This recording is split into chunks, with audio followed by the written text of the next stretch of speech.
Hello, আসসালামু আলাইকুম। আজকে আপনাদের সাথে শেয়ার করব আমি হোয়াইট সস পাস্তা এবং ছোলা ভুনা কিভাবে করেছি সেটা অনেক সহজ এবং কম সময়ে কিভাবে করেছি সেটাই শেয়ার করব। এইজন্য আমি চুলোয় প্রথমে পানিটা ফুটিয়ে নিচ্ছি। তো পানির মধ্যে একটু লবণ আর একটু তেল দিয়ে দিয়েছি, দিয়ে পাস্তাটাকে আমি ফুটিয়ে নিয়েছি। আর অন্য একটা পাশে ইন্ডাকশনে আমি প্যান বসিয়ে দিয়েছি, তার মধ্যে আমি বাটার দিয়ে দিয়েছি। বাটার দিয়ে তার মধ্যে আমি একটু ময়দা দিয়ে দিয়েছি। বাটার আর ময়দাটা সমপরিমাণে ইউজ করতে হবে চিজ বানানোর জন্য। তো এরপরে আমি এটাকে একটু নেড়ে ময়দাটাকে ভেজে ওইটা যে হোয়াইট সসটা বানানোর জন্য তার মধ্যে আমি দুধ দিয়ে দিব। দুধটাকে আমি জাল দিয়ে ঠান্ডা করে ফ্রিজে রেখে দিয়েছি। তো ওই ঠান্ডা দুধটাই আমি ইউজ করব। দিয়ে এটা কিন্তু অনবরত নাড়তে হবে, না হলে দলা পেকে যাবে।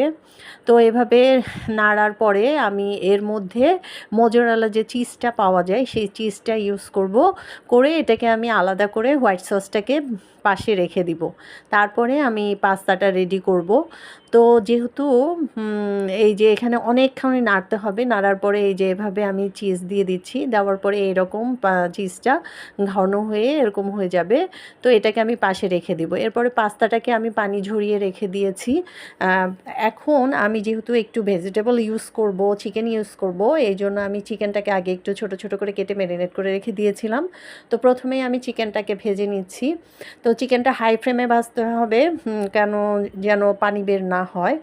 চিকেনটা ভেজে এর মধ্যে আমি একটু রসুন কোয়া, কাঁচামরিচ কোয়া এর মধ্যে দিয়ে দিচ্ছি। দিয়ে এটাকে ভেজে তার মধ্যে আমি কিছু পেঁয়াজ দিয়ে দিচ্ছি। এর মধ্যে তার মধ্যে আমি কিছু ভেজিটেবল ইউজ করব। ভেজিটেবলগুলো হলো ক্যাপসিকাম, গাজর এবং মটরশুঁটি। আসলে সবজিটা যে যেমন খান তেমন ইউজ করতে পারেন। আমার কাছে এই তিনটা সবজি ভালো লাগে, সো আমি এই তিনটা সবজি ইউজ করেছি। দিয়ে আমি চিকেনটা কিছুক্ষণ ভেজে নিব।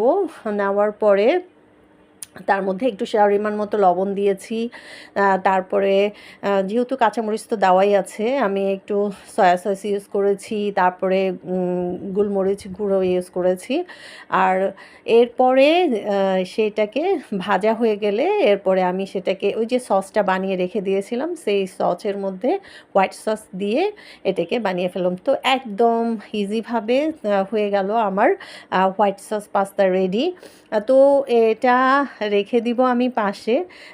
এর উপর দিয়ে আমি কিন্তু একটু গোলমরিচের গুঁড়ো এবং একটা চিলি ফ্লেক্স ইউজ করেছিলাম।